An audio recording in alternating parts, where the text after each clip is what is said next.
Hey guys, how's it going? CoderMan here. In today's video, I want to tell you the story of being a spotter for the Cannonball route.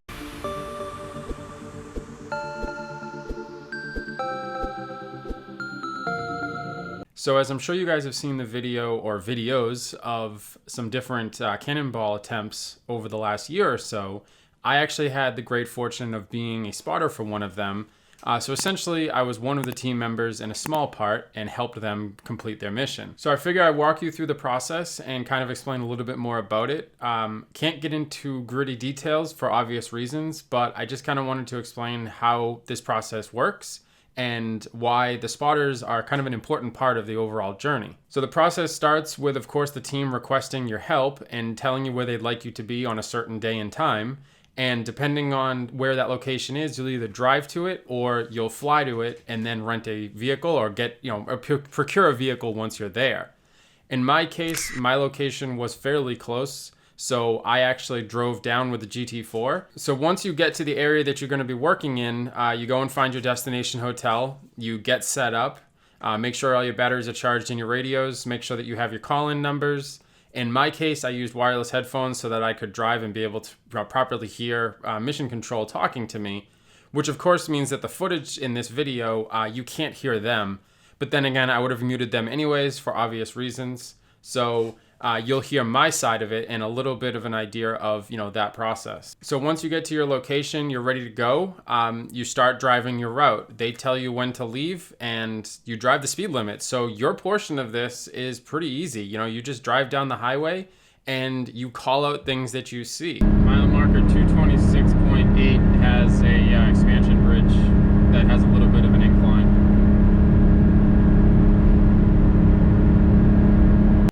It's not just law enforcement. It's, bumps in the road, animals, construction, accidents, anything that would mess up their route or need to alter their route. So as you know, in a couple instances, there's been, inclement weather. There's been hostage situations. There's been all sorts of different things.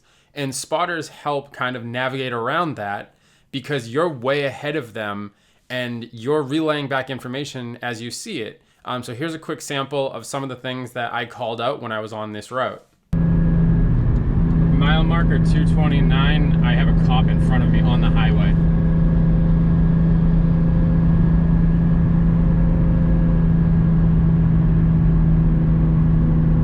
He might be getting off the highway. Hold up. I'll confirm. It's exit 229. He did get off. However, there's a bunch of gas stations, so he could reappear. Exit 229. So as you progress through your session, you're just calling out mile markers and points of interest in regards to things that they might want to be aware of. Mission Control takes that information, formulates it into a more complete thought, and provides it to the moving car through various ways.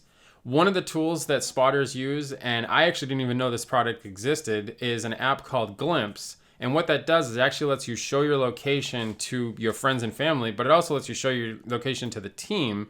And Mission Control actually follows along with you and sees where you are, how fast you're going, and where you're going to intercept with the Cannonball car so that they can properly move you over. And then, of course, your session ends. You wave them off, try to grab a quick video if they go by, and you head back to your hotel. Your day is done. There isn't a whole lot to this. It's just, if you think of the cars moving from point A to point B, if they don't know what's happening in between those points, then they're kind of flying blind. So previous Cannonballers in previous years, for various record reasons, have used airplane spotters. They've used electronics, and then a lot of the more modern ones use cars staged throughout the entire trip. And what this does is just allows you to have a different perspective, and it allows everybody to stay safe and complete the mission that everyone is seeking out to do. So in my case, some people, they'll just drive right back home when their session's done, or maybe they'll stay with family or whatever. In my case, I stayed at a hotel, and then I took a leisurely back road ride back home, and kind of just took it as a mini vacation, if you will. Basically you wake up the next morning, you drive home, you're probably tired because you've done a whole bunch of driving, but then you think of how much driving the team's doing and you snap right out of that real fast. And yeah, you head home, you follow the team along their journey in hopes of a record. In this particular case, it was unfortunately not the top time, but it was still really good. And I will link a video from Tedward where he actually goes into more detail on one of the runs. He has some awesome footage, and then he also has his updated podcast. He actually just sat down with a team for Cannonball. So go ahead and check that out as well. But yeah, hopefully this kind of explained a little bit of the process in being a spotter. Like I said, I don't have a ton of footage because I was driving and I didn't have a co-pilot. But this is more of a story anyways. So hopefully you guys enjoyed this. Please like, comment, and subscribe, and I'll catch you in the next video.